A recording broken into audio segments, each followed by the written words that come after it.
অনেক সময় মানুষ অতীতকে দেখেন আর তখন অহংবোধে পরিপূর্ণ হয়ে ওঠেন।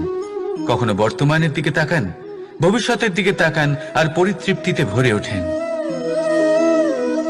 কেন বুঝতে পারেন না একটা সহজ কথা? এই যে সৃষ্টি, এই সৃষ্টি হলো একটা বড় চক্র যা বারংবার আপনার কাছে ফিরে আসবেই। কঠিন থেকে কঠিনতর পরীক্ষায় আপনাকে নিযুক্ত করবে, যাতে আপনাকে উত্তীর্ণ হতেই হবে।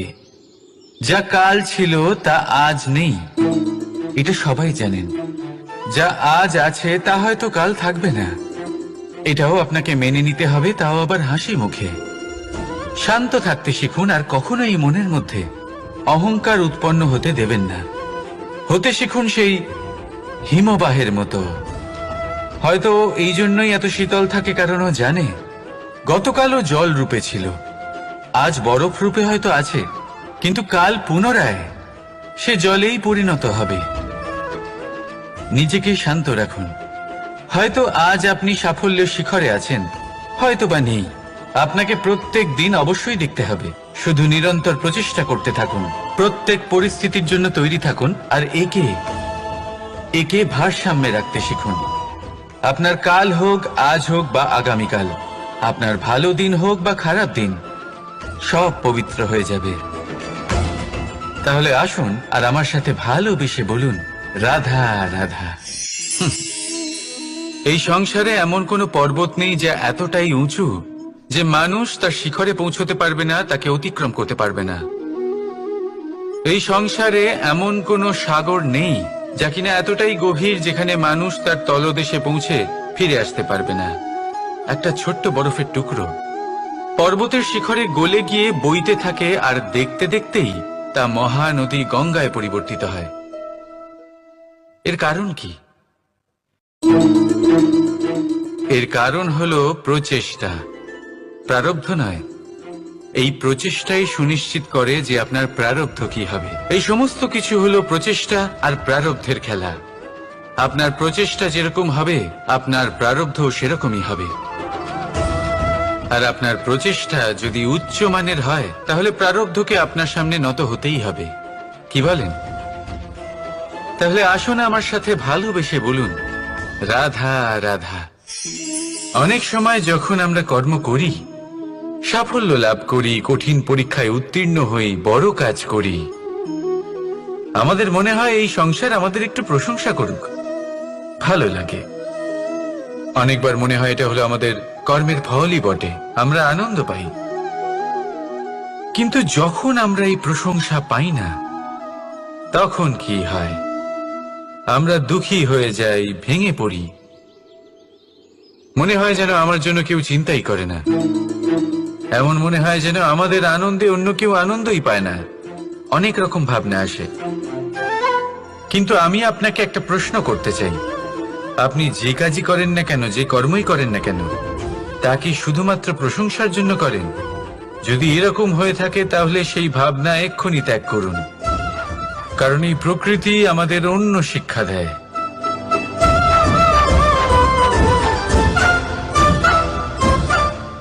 এই ফুলকে দেখুন,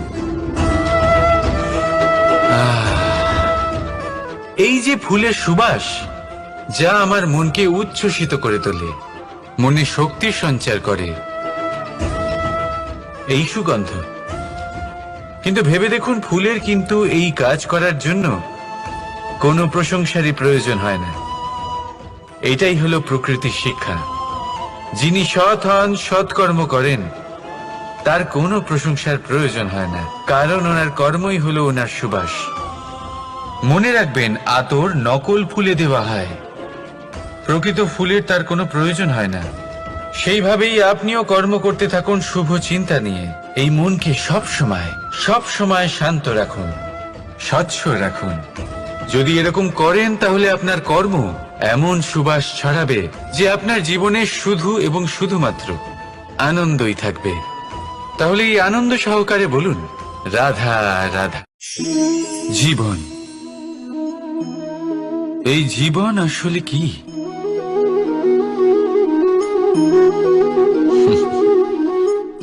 এই প্রশ্ন সবার মনেই এসে থাকে। সবার মন এই প্রশ্নের জন্যই চিন্তিত থাকে, এই জীবন আসলে কি, এর উদ্দেশ্য আসলে কি, কি করা যেতে পারে এই জীবনে? এই জীবন কি কিছু পাওয়ার, নাকি এই জীবন কিছু হারাবার? এই জীবন কি আসলে সেটাই যেখানে আমাদের পরমাত্মার খোঁজ করা উচিত, নাকি আমাদের ধাবিত করা উচিত নিজেদের স্বপ্নের লক্ষ্যে? এই জীবন আসলে কি?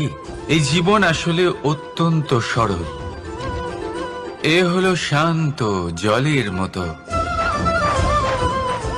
একটা আয়নার মতো এই জীবন। এই জীবন আসলে ঠিক যেন এক আয়নার মতো। আয়না কি করে? আপনাকে সেটাই দেখায় যা আপনি করে থাকেন।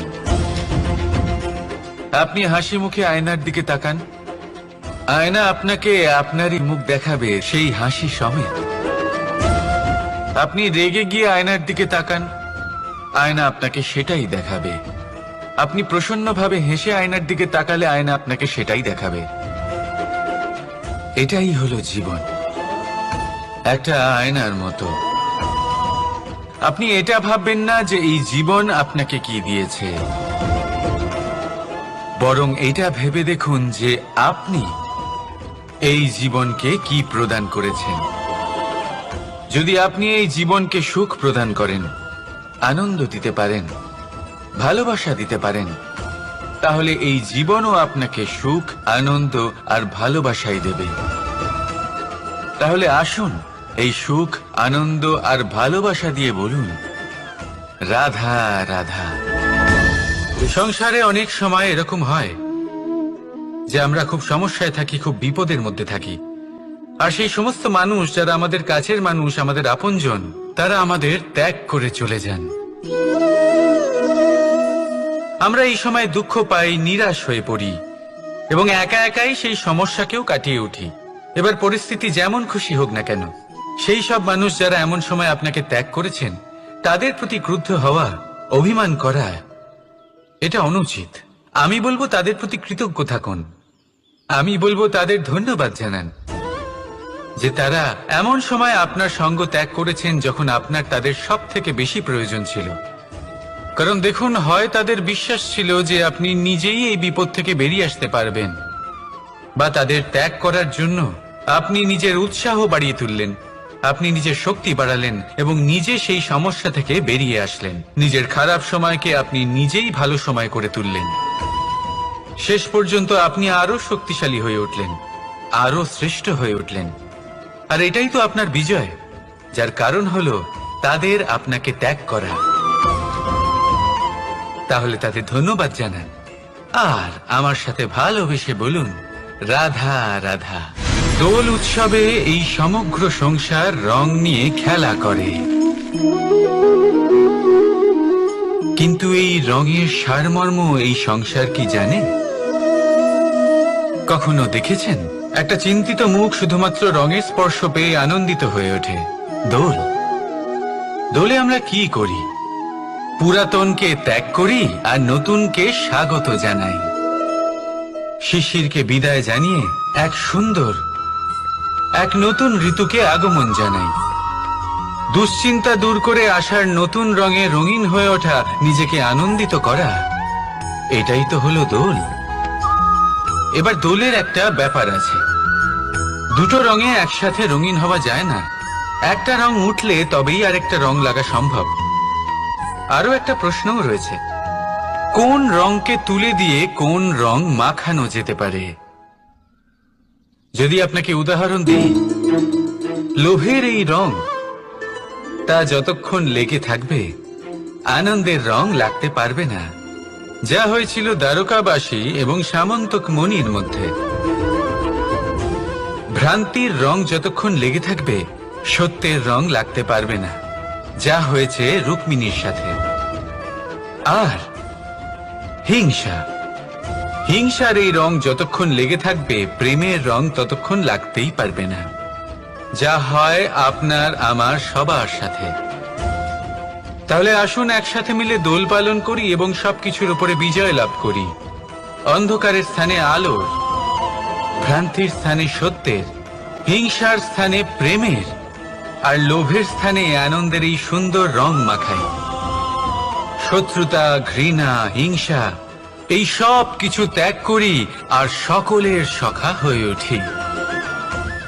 আর ভালোবেসে বলি শুভ দোল। হ্যাঁ, ওটা তো আমরা অবশ্যই বলবো, রাধা রাধা। আমাদের মনে সবসময় একটা প্রশ্ন এসেই থাকে, এই জীবন যা কিনা ঈশ্বর আমাদের দিয়েছেন, একটা জীবন। ঈশ্বর এক আত্মা দিয়েছেন পৃথিবীতে বাঁচার জন্য। যতদূর আমরা জানি আমাদের কাছে একটাই জীবন রয়েছে। আমরা ভাবি এই জীবন গুছিয়ে কিভাবে রাখা যায়। প্রত্যেক মানুষ ভাবেন যে আমি কি করি যাতে এই জীবনকে গুছিয়ে রাখা যায়, কিরকম কর্ম করব, কিরকম পুণ্য করব, কি ধরনের শাস্ত্র পড়ব যাতে আমি সেই জ্ঞান অর্জন করি যাতে জীবনটা সুন্দর করে তুলতে পারি। আমাদের সমগ্র জীবন কেটে যায় এই প্রশ্নের উত্তর খুঁজতে, সেই শাস্ত্র অধ্যয়ন করতে। এমন অনেক মানুষ তাও বুঝতে পারেন না। আসুন আজ আমি আপনাকে একটা সহজ কথা বলি, যার দ্বারা আপনি নিজের জীবন সুন্দর করবেন। জীবন, জিহ্বা, এদের দুজনেরই হলো একটাই রাশি। জিহ্বা অর্থাৎ আপনার কথা, এই কথাকে সংযত রাখুন, একে সুন্দর করে তুলুন, মধুর কথা বলুন, যতটা সম্ভব একে নিয়ন্ত্রণে রাখুন। আপনার জীবন সুন্দর হয়ে উঠবে। কারণ এই শব্দ হয় অত্যন্ত শক্তিশালী। এটা হলো এমন এক বন্ধন যা আপনার সামনের মানুষকে আপনার ব্যক্তিত্বের সাথে জুড়ে দিতে পারে। তাই এই শব্দ সংযত রাখুন, একে সুন্দর করে তুলুন। আপনার জীবন আপনা থেকেই সুন্দর হয়ে উঠবে। আর আসুন এই মধুর সুন্দর অনুভূতি দিয়ে বলুন, রাধা রাধা। এই জীবন আসলে কি? এ হলো জন্ম থেকে মৃত্যু পর্যন্ত এই সময়। কিছু মানুষ এটা বলে থাকেন যে এই যে নিঃশ্বাস নিচ্ছি, এই হলো জীবন। আর প্রত্যেক ব্যক্তি, প্রত্যেক প্রাণী, তাদের নিঃশ্বাস নির্ধারিত থাকে, নির্দিষ্ট হয়ে থাকে। তাকে সেই নির্ধারিত নিঃশ্বাস নিতেই হয়, তারপর তিনি মৃত্যু লাভ করেন। কিন্তু এটা কি সত্যি? সত্যি কি মনুষ্য জীবন এই নিঃশ্বাসের উপর নির্ধারিত থাকে? এই নিঃশ্বাসের গণনাই কি মনুষ্য জীবনের অস্তিত্ব? কখনোই নয়। মনুষ্য জীবন শুধু কিছু নিঃশ্বাস নয় যা একদিন থেমে যাবে। মনুষ্য জীবন হলো সেই নিঃশ্বাসের মধ্যেকার সেই সময় যা দেখে অন্য কারোর নিঃশ্বাস স্তব্ধ হয়ে যেতে পারে। সেই মুহূর্ত যেখানে মানুষ আপনার মধ্যে সেই প্রেম দেখতে পারে, আপনার সাহস দেখতে পারে, আপনার শক্তি দেখতে পারে, আপনার চেষ্টা দেখতে পারে, আপনার পরিশ্রম দেখতে পারে, অন্যায় আর দুর্নীতির বিরুদ্ধে আপনার যুদ্ধ দেখতে পারে। জীবনে গুরুত্বপূর্ণ সেই মুহূর্ত, সেই সময় যেটা আপনি বেঁচে আছেন। সেই সময়ে আপনি এই সংসারের অন্য ব্যক্তিদের জীবন বাঁচার একটা দিশা দেখাতে পারেন, একটা প্রেরণা যোগাতে পারেন, শক্তি দিতে পারেন, আশা দিতে পারেন। তাই জীবনে এটাই করুন, এমন একটা জীবন যাপন করুন যা অন্যের জন্য আদর্শ হয়ে থাকে। এটাই করুন আর আমার সাথে ভালোবেসে বলুন, রাধা রাধা। আমরা সবাই নিজেকে স্বচ্ছ রাখতে চাই, শুদ্ধ রাখতে চাই, পবিত্র রাখতে চাই। আর দেখতে গেলে এটা হলো আমাদের কর্তব্যও বটে। এবার এটার জন্য আমরা কি না করি। যখনই আমরা সকালে উঠি তখন উঠেই আমরা দাঁত মাজি। দিনে যখনই আমরা সময় পাই কিছু সুগন্ধি খাদ্য খাবার চেষ্টা করি যাতে আমাদের মুখ থেকে দুর্গন্ধ না আসে, বরং সুগন্ধ আসে।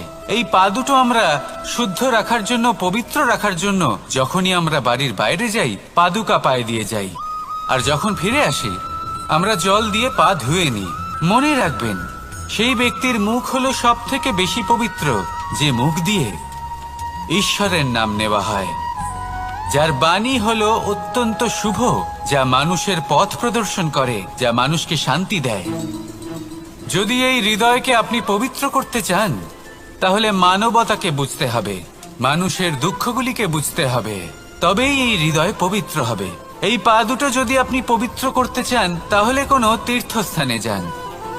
ওখানে হয়তো আপনি জানেনও না যে কতজন সৎপুরুষ, কতজন মহাপুরুষ এসেছেন। তাদের চরণের ধুলো সেখানে পড়েছে, যা আপনার চরণ শুদ্ধ করে তুলতে পারে। যদি এই হাতগুলি আপনি পবিত্র করতে চান, তাহলে এই হাত দিয়ে শুভ কর্ম করুন, দান করতে শিখুন।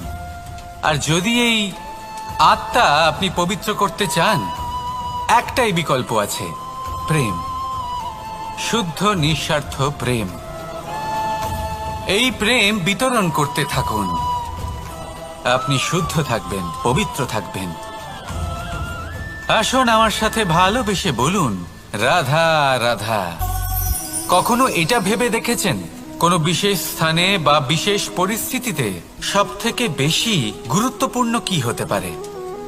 যদি শরীরের কথা বলি, তাহলে সবথেকে বেশি গুরুত্বপূর্ণ হলো মস্তিষ্ক আর মন।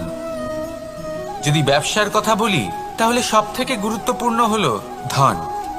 রাজ্যের বিষয়ে কথা বললে সবথেকে গুরুত্বপূর্ণ হলো রাজা। আর সমাজের কথা যদি বলি, তাহলে সবথেকে গুরুত্বপূর্ণ হলো আমাদের গুরু। এবার এই সব গুরুত্বপূর্ণ এই কারণ এদের হাতেই সব থাকে। দেখুন, হয় এরা আমাদের উত্থানের পথে নিয়ে যেতে পারে, অথবা আমাদের পতনের দিকে নিয়ে যেতে পারে। এবার যদি কোনো অসামান্য রাজা হন, যিনি কিনা সত্যবাদী, যিনি একজন ভালো রাজা, তাহলে তিনি সেই দেশকে, সেই রাজ্যকে বিকাশের পথে নিয়ে যাবেন, আর নয়তো অন্ধকারের পথে নিয়ে যাবেন।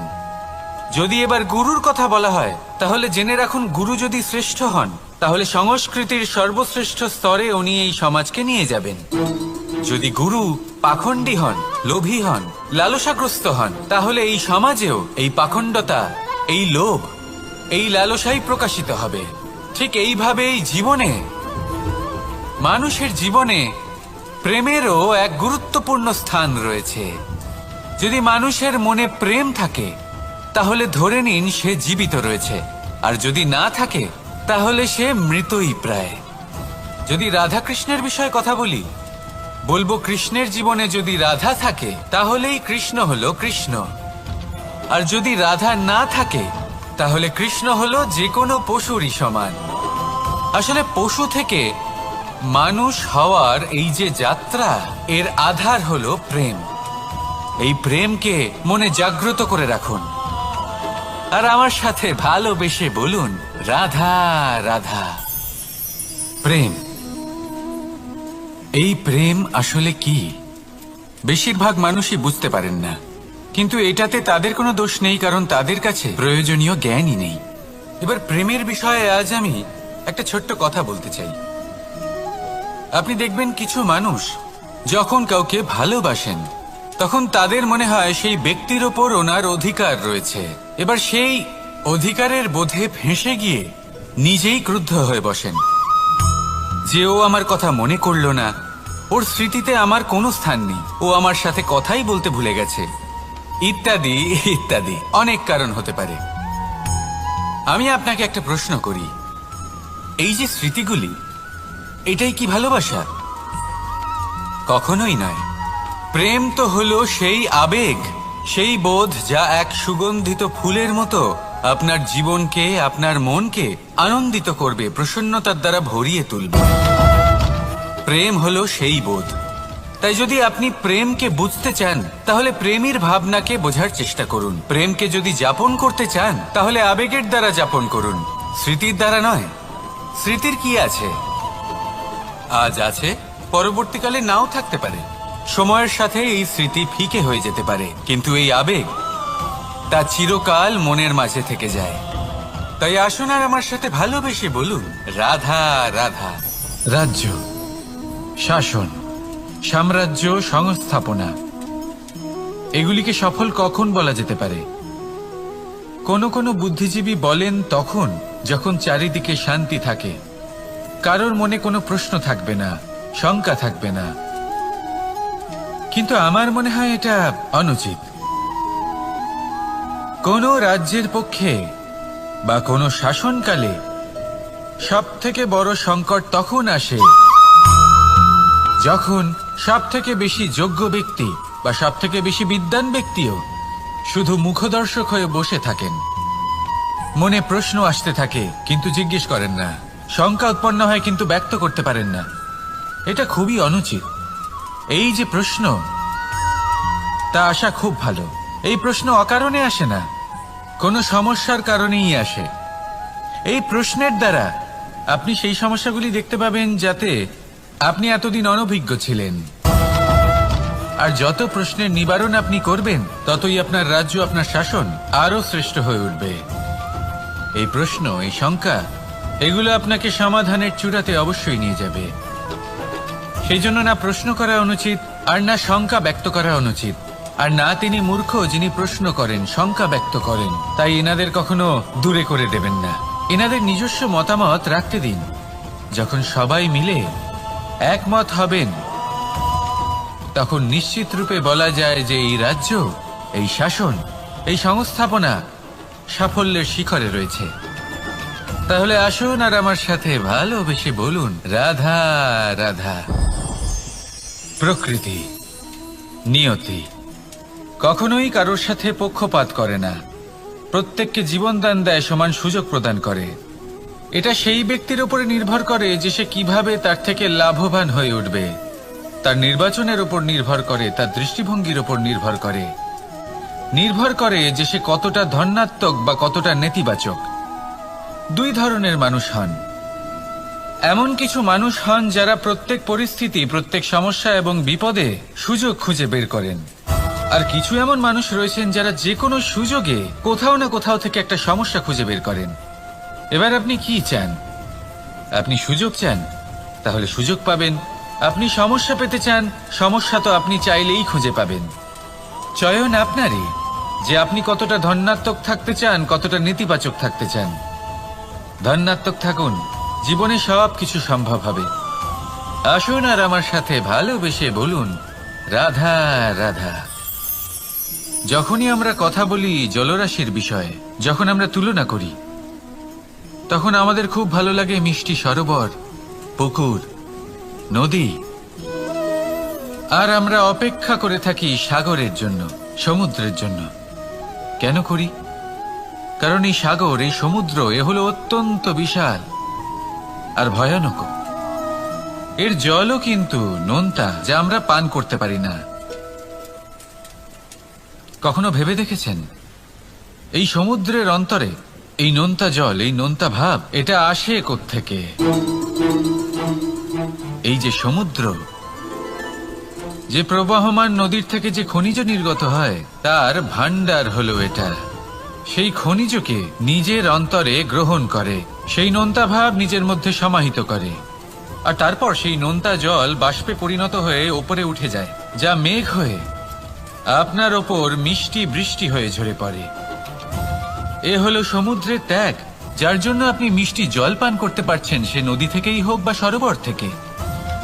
সেই জন্যই হয়তো সাগর হলো এত মহান, হয়তো সেই জন্যই রত্ন সাগরে পাওয়া যায়। তাই মনে রাখবেন, ক্ষমতা তারই হয় যে ত্যাগ করতে জানে, কোনো বিষকে নিজের মধ্যে ধারণ করে নিতে জানে। তাহলে আপনিও এটাই করুন, এতটাই শক্তিশালী হয়ে উঠুন, আর আমার সাথে ভালোবেসে বলুন, রাধা রাধা। বৃষ্টির ফোঁটা কত ছোট, কিন্তু সাগর কত বড়। হিমখণ্ড কত ছোট, হিমালয় কত বড়। কত পার্থক্য আছে দেখুন। দশরথ পুত্র রাম আর শ্রীরাম। দেখুন, একটা ফোঁটা একসাথে মিলিত হয়ে তখন এই বিশাল সাগর তৈরি হয়। সকল হিমখণ্ড যখন একসাথে মিলিত হয়, তখন এই বিশাল মহান হিমালয় গঠিত হয়। সেইভাবেই একটা ছোট্ট বনবাস দিয়ে শুরু হয়েছিল একটা যাত্রা, রাম থেকে শ্রীরাম হবার পথে, মর্যাদা পুরুষোত্তম হবার জন্য। কিন্তু এর থেকে আপনি কি শিখলেন? বিন্দু আসলে মহান নয়, মহান হলো সাগর, হিমখণ্ড মহান নয়, মহান হলো হিমালয়।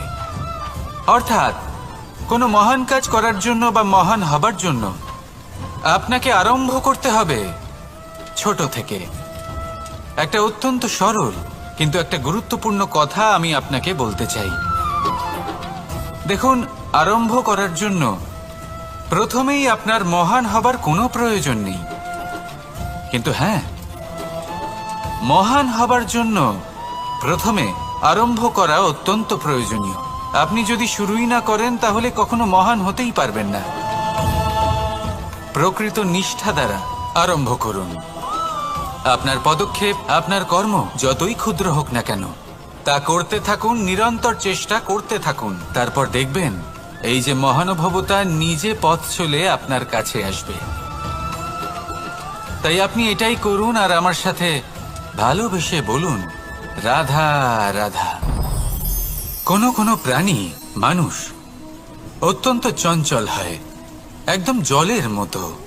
জলও অত্যন্ত চঞ্চল, অত্যন্ত উৎসুক। জল সবসময় উৎসুক হয়ে থাকে আকাশের কাছে যাবার জন্য। সেই জন্য সে নিজেকে জ্বালায়, বাষ্প হয়, আর আকাশে পৌঁছে মেঘে সমাহিত হয়ে যায়। তারপর সেই জল উৎসাহিত হয়ে থাকে যে ও কবে বৃষ্টির ধারা হয়ে মাটিতে ঝরে পড়বে। প্রখর বায়ুর বেগ সহ্য করে, তারপর মাটিতে ঝরে পড়ে। এটা জল কিভাবে করতে পারে? তার উত্তর হলো এটাই যে জল যাত্রার উদ্দেশ্য আর মাহাত্ম্য বুঝতে পারে। আর সত্যি বলতে এই যাত্রা কিন্তু অত্যন্ত গুরুত্বপূর্ণ। দুর্ভাগ্যজনক বিষয় হলো এটাই যে মানুষ তার নিজেরও একটা যাত্রা থাকে, কিন্তু সে তার মাহাত্ম্য, তার উদ্দেশ্য বুঝতেই পারে না। সে শুধু ব্যস্ত হয়ে থাকে লক্ষ্য প্রাপ্তির দিকে, কিন্তু জীবনের যে আসল সুখ রয়েছে তা এই যাত্রার মধ্যেই লুকিয়ে রয়েছে। সেই জন্য এই যাত্রা যাপন করতে শিখে নিন, এর আনন্দ উপভোগ করতে শিখে নিন। কারণ যে ব্যক্তি এই যাত্রায় আনন্দ নিতে শিখে যান, আনন্দ উপভোগ করতে শিখে যান, সে নিজের লক্ষ্যে নিশ্চিত রূপে পৌঁছে যান। তাই নিজের এই যাত্রার প্রত্যেক মুহূর্ত উপভোগ করতে থাকুন আর এই আনন্দ সহকারে বলুন, রাধা রাধা। কথোপকথন অত্যন্ত গুরুত্বপূর্ণ। এটা প্রত্যেক সম্পর্কের জন্য, বরং জীবনের জন্য অত্যন্ত গুরুত্বপূর্ণ। যদি কথোপকথন না হয় তাহলে আপনি অপর মানুষকে বুঝবেন কি করে, বা উনি আপনাকে বুঝবেন কি করে? এবার কথোপকথনের দুটি পদ্ধতি থাকে। প্রথম হলো আপনি সামনের মানুষের কথাটা বুঝতে চাইলেন। দ্বিতীয় পদ্ধতি, আপনি নিজের কথা সামনের মানুষকে বোঝাতে চাইলেন। বেশিরভাগ সময় এটা হয় যে এই কথোপকথন ঝগড়াতে পরিণত হয়। কেন এমন হয়? কারণ না আমরা নিজের কথা সামনের মানুষকে বোঝাতে পারি, না সামনের মানুষ আমাদের বুঝতে পারেন। এটা কেন হয়? কারণ আমরা সামনের মানুষের কথাটা শুনি, কিন্তু সেটা বোঝার চেষ্টা করি না, তাকে উত্তর দিতে চাই। জীবনে সামনের মানুষের কথা শুনুন তাকে বোঝার জন্য, দেখবেন সব ভালো হয়ে যাবে। কারণ যে কোনো প্রশ্নের উত্তর আর যে কোনো উত্তরের আরো একটা প্রশ্ন, এটা শুধুমাত্র ঝগড়া সৃষ্টি করে। অনেক সময় মানুষ অতীতকে দেখেন আর তখন অহংবোধে পরিপূর্ণ হয়ে ওঠেন। কখনো বর্তমানের দিকে তাকান, ভবিষ্যতের দিকে তাকান আর পরিতৃপ্তিতে ভরে ওঠেন। কেন বুঝতে পারেন না একটা সহজ কথা? এই যে সৃষ্টি, এই সৃষ্টি হলো একটা বড় চক্র যা বারংবার আপনার কাছে ফিরে আসবেই। কঠিন থেকে কঠিনতর পরীক্ষায় আপনাকে নিযুক্ত করবে, যাতে আপনাকে উত্তীর্ণ হতেই হবে। যা কাল ছিল তা আজ নেই, এটা সবাই জানেন। যা আজ আছে তা হয়তো কাল থাকবে না, এটাও আপনাকে মেনে নিতে হবে, তাও আবার হাসি মুখে। শান্ত থাকতে শিখুন আর কখনোই মনের মধ্যে অহংকার উৎপন্ন হতে দেবেন না। হতে শিখুন সেই হিমবাহের মতো।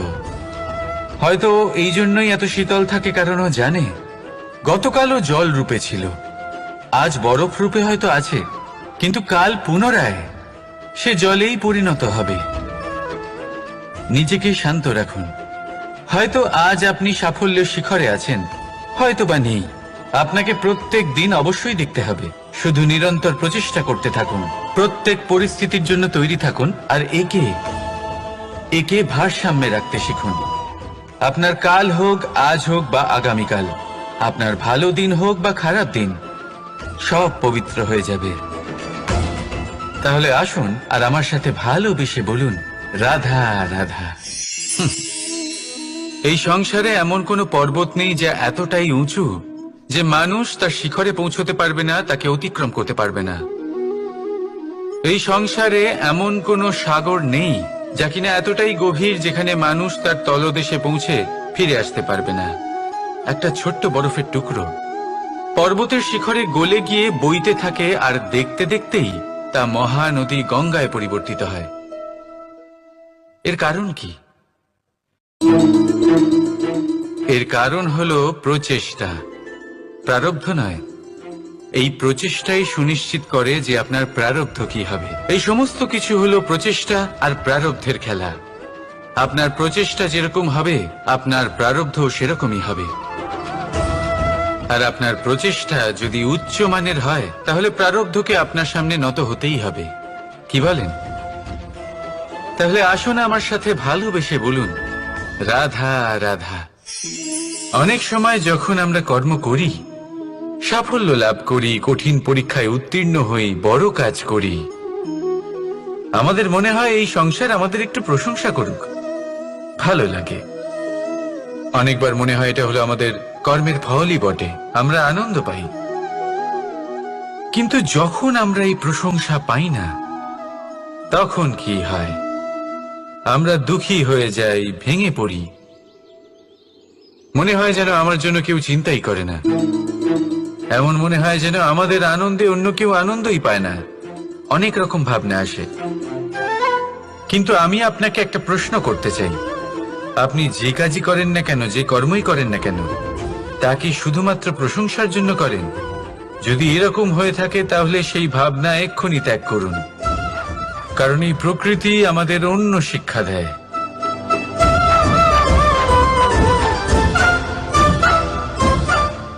এই ফুলকে দেখুন, এই যে ফুলের সুবাস, যা আমার মনকে উচ্ছ্বসিত করে তোলে, মনে শক্তির সঞ্চার করে, এই সুগন্ধ। কিন্তু ভেবে দেখুন, ফুলের কিন্তু এই কাজ করার জন্য কোনো প্রশংসারই প্রয়োজন হয় না। এটাই হলো প্রকৃতির শিক্ষা। যিনি সৎ হন, সৎকর্ম করেন, তার কোনো প্রশংসার প্রয়োজন হয় না, কারণ ওনার কর্মই হলো ওনার সুবাস। মনে রাখবেন, আতর নকল ফুলে দেওয়া হয়, প্রকৃত ফুলের তার কোনো প্রয়োজন হয় না। সেইভাবেই আপনিও কর্ম করতে থাকুন শুভ চিন্তা নিয়ে। এই মনকে সব সময় শান্ত রাখুন, স্বচ্ছ রাখুন।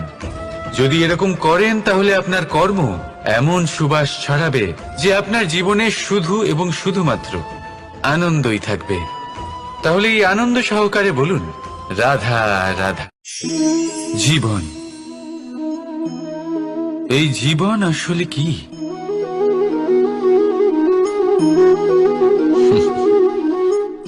এই প্রশ্ন সবার মনেই এসে থাকে। সবার মন এই প্রশ্নের জন্যই চিন্তিত থাকে। এই জীবন আসলে কি? এর উদ্দেশ্য আসলে কি? কি করা যেতে পারে এই জীবনে? এই জীবন কি কিছু পাওয়ার, নাকি এই জীবন কিছু হারাবার? এই জীবন কি আসলে সেটাই যেখানে আমাদের পরমাত্মার খোঁজ করা উচিত, নাকি আমাদের ধাবিত করা উচিত নিজেদের স্বপ্নের লক্ষ্যে? এই জীবন আসলে কি? এই জীবন আসলে অত্যন্ত সরল। এ হলো শান্ত জলের মতো, একটা আয়নার মতো এই জীবন। এই জীবন আসলে ঠিক যেন এক আয়নার মতো। আয়না কি করে? আপনাকে সেটাই দেখায় যা আপনি করে থাকেন। আপনি হাসি মুখে আয়নার দিকে তাকান, আয়না আপনাকে আপনারই মুখ দেখাবে, সেই হাসি সমেত। আপনি রেগে গিয়ে আয়নার দিকে তাকান, আয়না আপনাকে সেটাই দেখাবে। আপনি প্রসন্নভাবে হেসে আয়নার দিকে তাকালে আয়না আপনাকে সেটাই দেখাবে। এটাই হলো জীবন, একটা আয়নার মতো। আপনি এটা ভাববেন না যে এই জীবন আপনাকে কি দিয়েছে, বরং এটা ভেবে দেখুন যে আপনি এই জীবনকে কি প্রদান করেছেন। যদি আপনি এই জীবনকে সুখ প্রদান করেন, আনন্দ দিতে পারেন, ভালোবাসা দিতে পারেন, তাহলে এই জীবনও আপনাকে সুখ, আনন্দ আর ভালোবাসাই দেবে। তাহলে আসুন এই সুখ, আনন্দ আর ভালোবাসা দিয়ে বলুন, রাধা রাধা। সংসারে অনেক সময় এরকম হয় যে আমরা খুব সমস্যায় থাকি, খুব বিপদের মধ্যে থাকি। আর সেই সমস্ত মানুষ যারা আমাদের কাছের মানুষ, আমাদের আপনজন, তারা আমাদের ত্যাগ করে চলে যান। আমরা এই সময় দুঃখ পাই, নিরাশ হয়ে পড়ি এবং একা একাই সেই সমস্যাকেও কাটিয়ে উঠি। এবার পরিস্থিতি যেমন খুশি হোক না কেন, সেই সব মানুষ যারা এমন সময় আপনাকে ত্যাগ করেছেন, তাদের প্রতি ক্রুদ্ধ হওয়া, অভিমান করা, এটা অনুচিত। আমি বলবো তাদের প্রতি কৃতজ্ঞ থাকুন।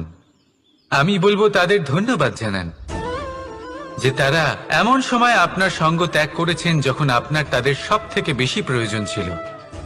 কারণ দেখুন, হয় তাদের বিশ্বাস ছিল যে আপনি নিজেই এই বিপদ থেকে বেরিয়ে আসতে পারবেন, বা তাদের ত্যাগ করার জন্য আপনি নিজের উৎসাহ বাড়িয়ে তুললেন, আপনি নিজের শক্তি বাড়ালেন এবং নিজে সেই সমস্যা থেকে বেরিয়ে আসলেন। নিজের খারাপ সময়কে আপনি নিজেই ভালো সময় করে তুললেন। শেষ পর্যন্ত আপনি আরো শক্তিশালী হয়ে উঠলেন, আরো শ্রেষ্ঠ হয়ে উঠলেন। আর এটাই তো আপনার বিজয়, যার কারণ হলো তাদের আপনাকে ত্যাগ করা। তাহলে তাদের ধন্যবাদ জানান আর আমার সাথে ভালোবেসে বলুন, রাধা রাধা। দোল উৎসবে এই সমগ্র সংসার রং নিয়ে খেলা করে, কিন্তু এই রঙের সারমর্ম এই সংসার কি জানে? কখনো দেখেছেন একটা চিন্তিত মুখ শুধুমাত্র রঙের স্পর্শ পেয়ে আনন্দিত হয়ে ওঠে? দোলে আমরা কি করি? পুরাতনকে ত্যাগ করি আর নতুনকে স্বাগত জানাই। শিশিরকে বিদায় জানিয়ে এক সুন্দর, এক নতুন ঋতুকে আগমন জানাই। দুশ্চিন্তা দূর করে আসার নতুন রঙে রঙিন হয়ে ওঠা, নিজেকে আনন্দিত করা, এটাই তো হলো দোল। এবার দোলের একটা ব্যাপার আছে, দুটো রঙে একসাথে রঙিন হওয়া যায় না। একটা রং উঠলে তবেই আরেকটা রং লাগা সম্ভব। আরো একটা প্রশ্নও রয়েছে, কোন রংকে তুলে দিয়ে কোন রং মাখানো যেতে পারে? যদি আপনাকে উদাহরণ দিই, লোভের এই রং, তা যতক্ষণ লেগে থাকবে আনন্দের রং লাগতে পারবে না। যা হয়েছিল দ্বারকাবাসী এবং সামন্তক মণির মধ্যে। ভ্রান্তির রং যতক্ষণ লেগে থাকবে সত্যের রং লাগতে পারবে না, যা হয়েছে রুক্মিণীর সাথে। আর হিংসার এই রং যতক্ষণ লেগে থাকবে প্রেমের রং ততক্ষণ লাগতেই পারবে না, যা হয় আপনার আমার সবার সাথে। তাহলে আসুন একসাথে মিলে দোল পালন করি এবং সবকিছুর উপরে বিজয় লাভ করি। অন্ধকারের স্থানে আলোর, ভ্রান্তির স্থানে সত্যের, হিংসার স্থানে প্রেমের, আর লোভের স্থানে আনন্দের এই সুন্দর রং মাখাই। শত্রুতা, ঘৃণা, হিংসা এই সব কিছু ত্যাগ করি আর সকলের সখা হয়ে উঠি। আর ভালোবেসে বলি, শুভ দোল। হ্যাঁ, ওটা তো আমরা অবশ্যই বলবো, রাধা রাধা।